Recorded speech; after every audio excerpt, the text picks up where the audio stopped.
Boa tarde a todos, sejam todos bem-vindos, bem-vindas, bem-vindes e etc.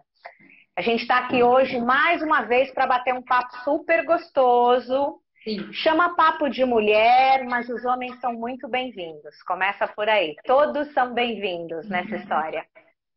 Sim. Quero dizer oi, Gabi. Já vi que tem gente aí, Gabi, Beth, todo mundo.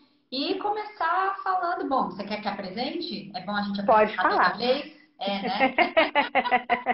Muito Então, rápido, muito tá bom. rápido. Deixa o pessoal ir entrando. Vamos lá. Tá bom. Então, eu sou a Ana Tomazelli, sou terapeuta familiar, principalmente, fundadora do IPFEM, Instituto de Pesquisa e Estudos do Feminino e das Existências Múltiplas. Trabalho em consultório, né, como terapeuta, cuidando de pessoas individualmente e de famílias também, e de grupos de mulheres, homens, cis, trans, héteros, homossexuais. Então, como a Fabiana estava falando, não só os homens são bem-vindos, mas todas as múltiplas existências também, nesse sentido. Todos. E estou aqui com a Fabiana, conheço a Fabiana já há muitos anos, a gente está quase completando 20 anos. 20 anos é boda de quê, né? A gente precisa pesquisar.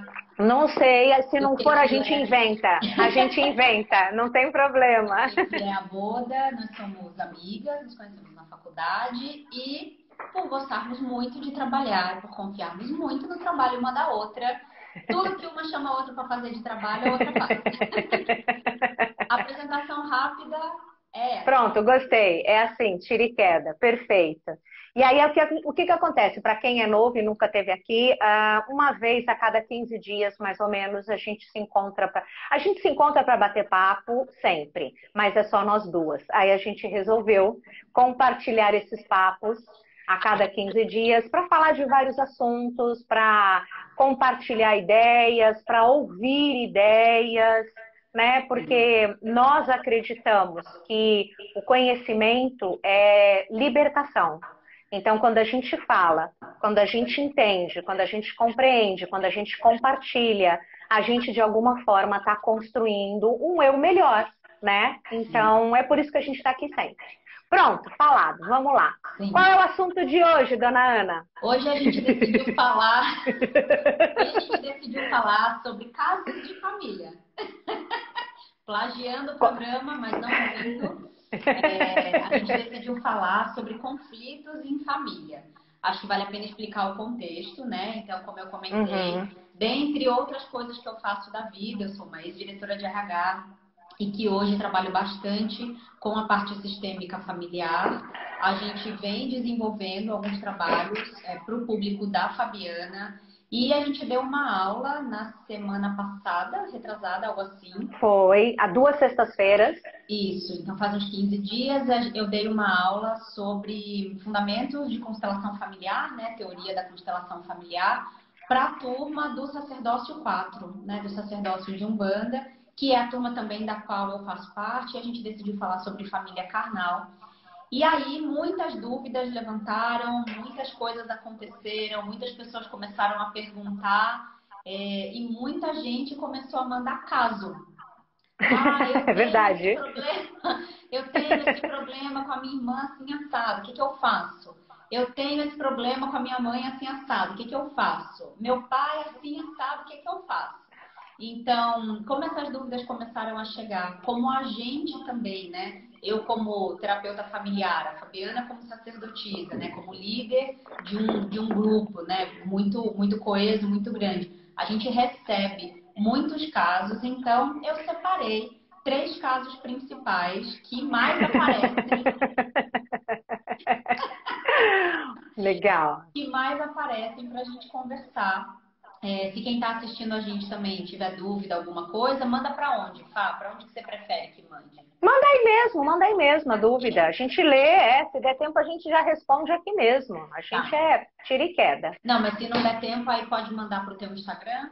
Pode mandar para o meu Instagram, as meninas recolhem. Pode deixar, as Daí eu meninas respondo recolhem. depois e vou fazer Isso, uns vídeos para pôr nos isso. stories. Acho que fica bom. Legal, A Elaine está legal. dizendo pra gente que 20 anos é boda de porcelana. Amei. Ai, que linda! Vou te dar uma porcelana chinesa para sua nova casa. Pronto, para comemorar. Você sabe que quando eu era novinha, devia ter uns 10, 11 anos, da idade do Gui, eu colecionava bonecas de porcelana. Acabei de lembrar disso.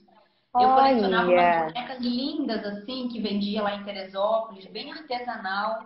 Nossa, me deu uma nostalgia aqui agora, gostei. Eu colecionava Playmobil e Falcon. Eu era o menino da família. Essa é uma informação sobre você que eu não sabia. Viu? Playmobil e Falcon. Viu? Era isso, era o que eu colecionava. Bom, primeiro caso que eu selecionei. Antes, deixa eu só falar uma coisa. Pessoal, é assim, o que a gente vai falar aqui não é... Ninguém aqui é detentora de verdade nenhuma. Existem várias formas da gente enxergar o mundo, a vida e as situações. Eu acho importante que fique delimitado que aqui a gente está falando a partir de algo que a Ana tem propriedade e que eu estou estudando, que é uma linha de pensamento sistêmico do Bert Hellinger, né? Que para mim foi uma grande descoberta, para mim é uma ferramenta que me ajuda muito na minha convivência com a minha família. Então, a gente aqui só deixa claro, ninguém aqui tem a verdade. Aqui são formas de olhar para uma das coisas mais complexas do universo, que é o ser humano e as suas relações. Pronto, vamos lá. Fale. Acho ótimo você fazer esse tipo de aviso, porque quando eu venho aqui falar com você, eu me sinto tão em casa. Eu acho que todo mundo já me conhece, já sabe, né, dessa entrevista, já sabe que a gente não tá aqui pra enfiar o dedo na cara de ninguém. E aí é sempre bom lembrar, né? Que bom que o cuidado, é só o cuidado pra gente não machucar ninguém, não ofender ninguém, nem ferir nenhum princípio. Só isso, vamos lá. Perfeito. Não, e eu acho que eu vou complementar esse aviso dizendo que se qualquer pessoa se sentir pessoalmente atacada, ofendida, discordar, com educação e de preferência com carinho, estamos abertas, né? Tá bom. Sem carinho, tá a bom. gente também está aberta. Sem educação, é isso. Então, a gente acredita e defende a gentileza. Pronto. Exatamente. Né? Exatamente. Então vamos lá. Então, o primeiro caso que eu separei, que aparece muito, é na relação entre mãe e filha. E aí eu vou falar de femininos binários, né? Essa mãe, mulher cis, essa filha, mulher cis, nessa relação de infância, adolescência, e aí quando essa mulher cresce com essa mãe. E aí, coisas que eu vou falar aqui, quem entende de psicanálise, quem entende de psicologia, quem estuda religião também, de muitas formas, vai encontrar muita semelhança, né? Então, a ideia também não é reinventar a roda, só trazer um lugar de olhar que vai ter intersecção com outros alfabetos e que, em algum momento, vai ter um jeito próprio de lidar, né? Que é o caso da constelação. Então, eu vou falar o problema e aí eu vou falar um pouco desses desenrolares, né, nesse sentido. É muito comum aparecer em consultórios, em círculos de mulheres e em constelações uma relação de filha-mulher com mãe muito estremecida, muito ruidosa, às vezes até muito agressiva, muito julgadora, muito afastadora. E que quando a gente começa a tratativa terapêutica, ou mesmo num evento mais isolado de uma constelação, a gente percebe que essa mãe e essa filha, elas estão mais juntas do que parece. Mais unidas do que parece. Elas são mais parecidas do que a gente pode imaginar, ou do que essa filha gostaria de admitir. Acho que esse é o principal, né? Então, a gente entende que... Como é que esses problemas eles se apresentam? Bom, desde a infância, né? A gente pode observar mães que criticam essa filha, então que não elogiam, que não colocam essa filha para cima, mas que sempre trazem uma crítica no comportamento e quando essa criança vai crescendo, na aparência. Então é muito comum que mães com filhas mulheres sejam muito críticas em relação à aparência, em geral quando elas são muito críticas em relação à própria aparência. Então, quando ela se deprecia, quando ela critica o próprio corpo, o próprio cabelo, né, não se relaciona bem com o envelhecer e, portanto, essa juventude da filha vira quase uma ofensa, vira quase um ataque pessoal. né? Então, e aí, tudo isso na mãe, muitas vezes é inconsciente, né? Essa mãe, ela não percebe a dinâmica estabelecida ali. Essa dinâmica estabelecida muitas vezes de eu não consigo lidar com uma filha que está no auge da juventude, uma filha que pode ser muito bonita, como eu fui um dia e não sou mais, então ela passa a ocupar esse lugar, né? E por eu não me relacionar bem com a passagem do tempo para mim, eu vejo nela a passagem do tempo de quem eu fui um dia e essa relação começa a estremecer. Então, o trilho estético geralmente é uma questão trazida bastante para consultório. E uma outra questão muito trazida tem a ver com as conquistas, né? Claro, essa filha está vivendo em outra geração, em outra época, muitas vezes com mais recursos e muitas vezes com recursos que essa mãe mesmo pode prover.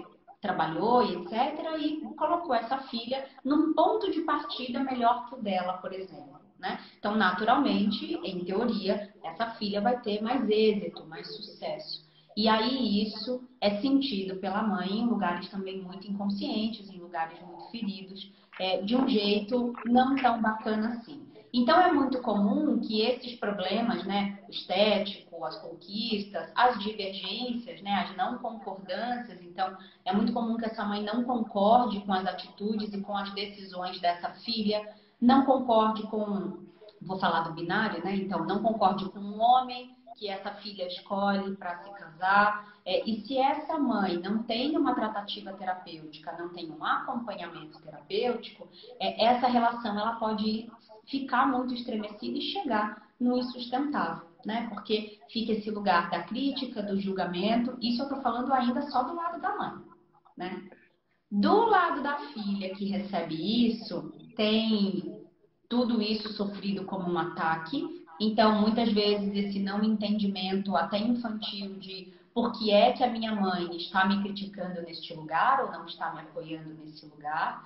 Mas também tem uma coisa que é assim: eu não concordo com a maternidade da minha mãe, então eu quero ser uma mãe melhor que ela. E aqui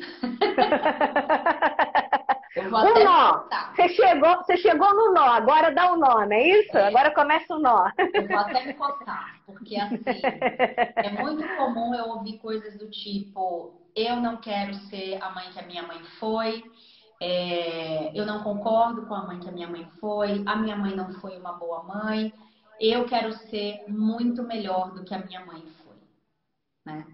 E aí, quando a gente constrói uma maternidade ou uma noção de maternidade sem entender e sem interiorizar que a nossa mãe foi a melhor mãe que ela pôde ser e que, segundo a constelação também, ela é a mãe perfeita pra gente e a única possível, né? Isso a psicanálise fala bastante também, mas a partir do momento em que a gente atribui a essa mãe a possibilidade de ter sido diferente por uma mágoa, por também uma discordância, por um julgamento, porque a gente está falando aqui de um julgamento, né? A partir do momento em que a gente faz isso do nosso lugar de pequena, para quem assistiu a aula de constelação sabe do que eu estou falando, né? A partir do nosso lugar de pequena, a partir do momento em que eu olho para essa mãe e digo, eu vou ser melhor do que ela, eu pretendo inverter essa ordem, eu pretendo diminuir esse lugar da minha mãe, né? Sem entender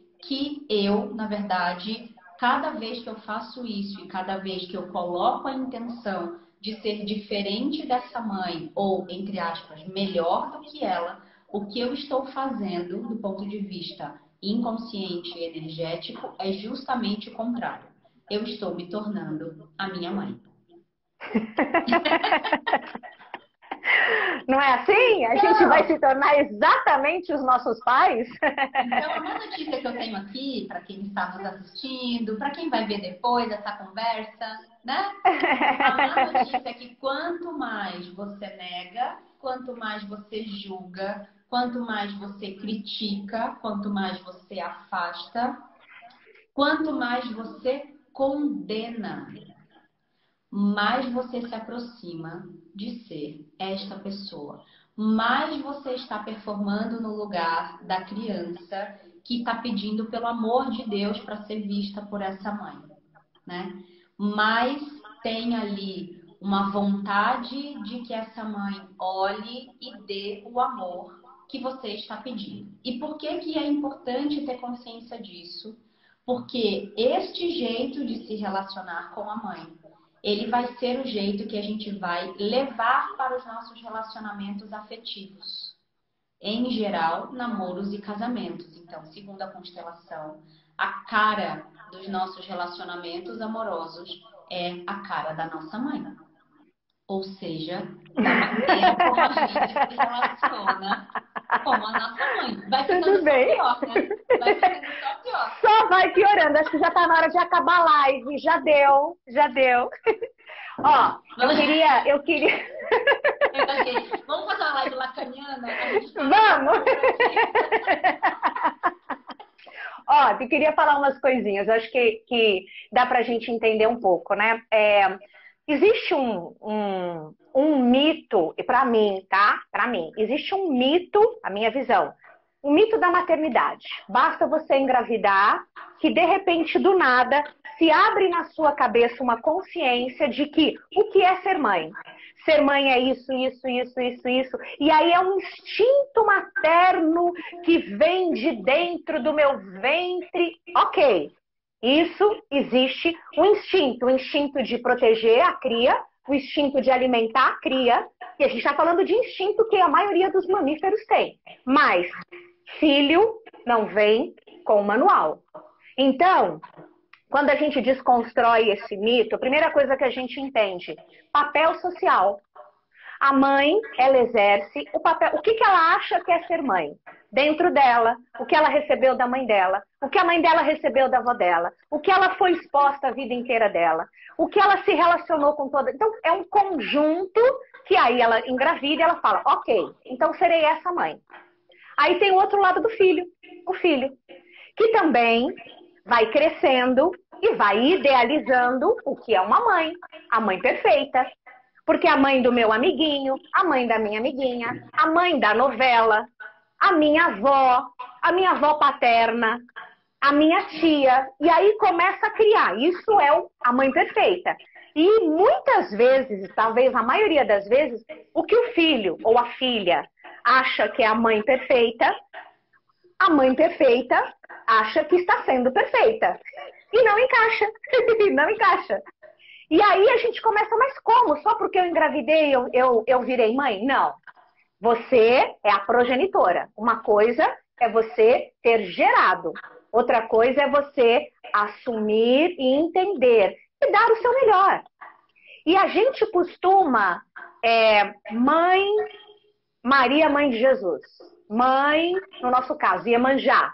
Mãe sagrada, perfeita, divina. E aí assim... Minha mãe não erra, ou minha mãe não faz sexo com meu pai. Imagina que isso é coisa dos profanos. Não, imagina que a minha mãe... Não. Gabriel, a minha mãe não trai. Não, minha mãe não trai. Minha mãe não mente, né?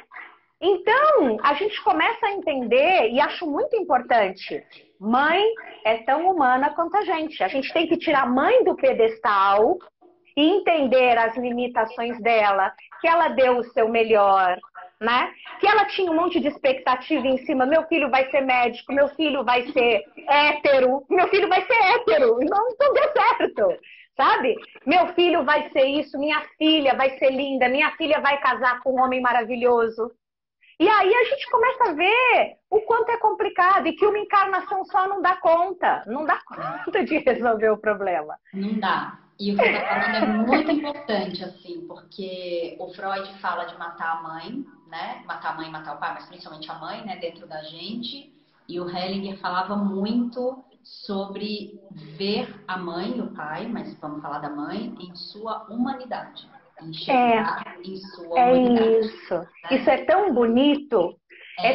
E a gente não tem coragem. A maioria das pessoas, claro que quem está passando por um processo de consciência, de terapia, enfim. Mas quando você está num lugar, né, mais comum, sem uma elaboração, você não quer nem olhar para isso. Porque a sua mãe é sagrada. Não se toca nesse assunto. Né? Então, acho que é importante você devolve essa humanidade. Perceba que ela é um ser humano com erros, tentando acertar. Ela tem os seus medos. Acho importante a gente entender que a mãe da gente tem uma história antes da gente, porque a gente acha que a mãe começou a existir no dia que eu nasci. Antes ela não teve sonho, ela não namorou, ela não trabalhou, ela não foi filha, ela não aprontou, ela não fez as dela, ela não sofreu, ela não perdeu, ela passou a existir no momento em que eu nasci.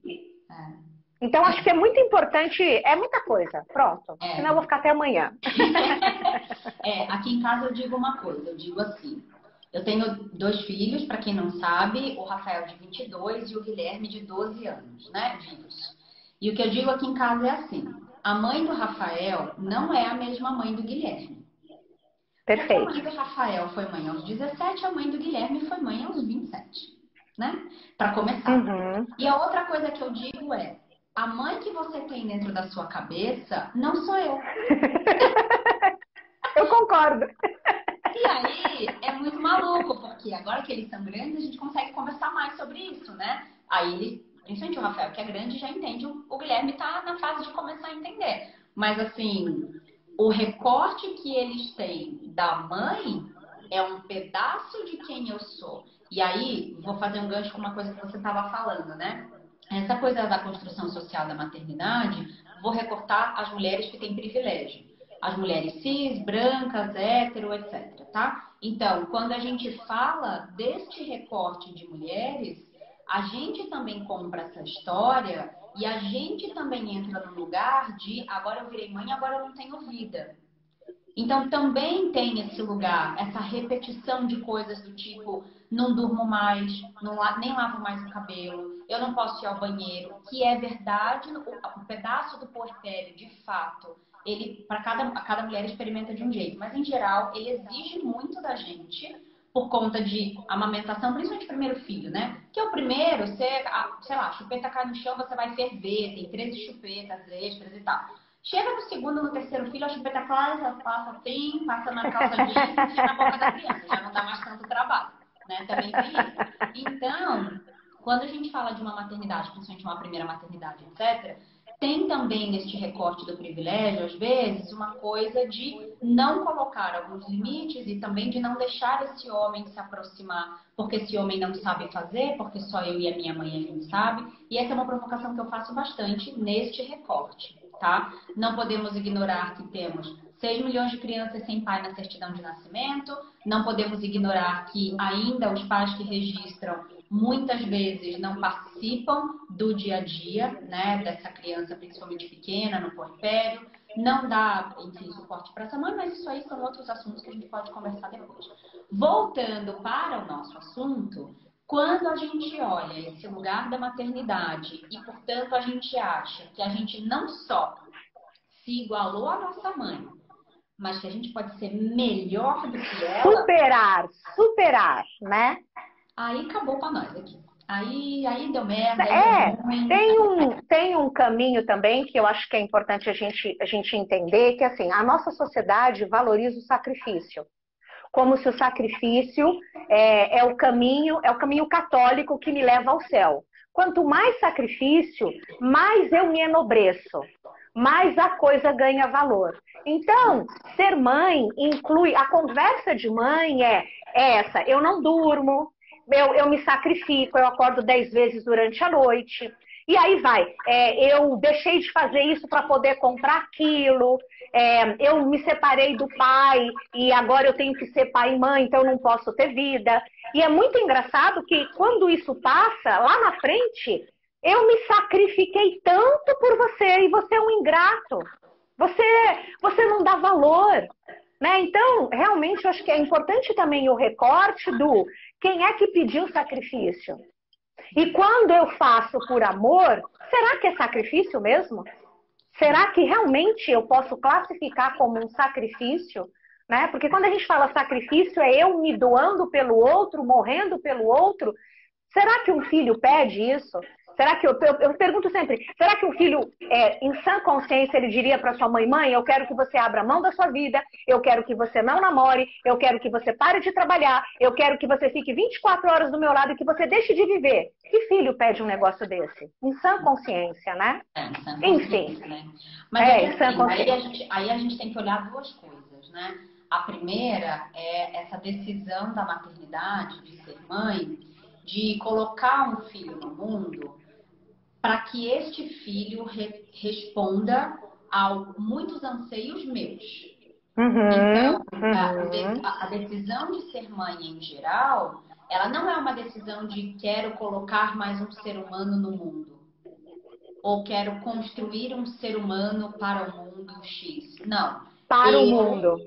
eu quero ter a experiência de ter um bebezinho, né? De ser fofinho, de educar, tal, tal, tal. E, principalmente, primeiras maternidades deixam de fora uma parte muito difícil do rolê. E, em geral, não fazemos conta, né? Então, assim, eu estou fazendo um trabalho com a Dani Junco, que é a fundadora da Beat Mami, e aí perguntaram para ela, mas o que você faz, né? Assim, mãe, tá? Ela fala, eu faço conta.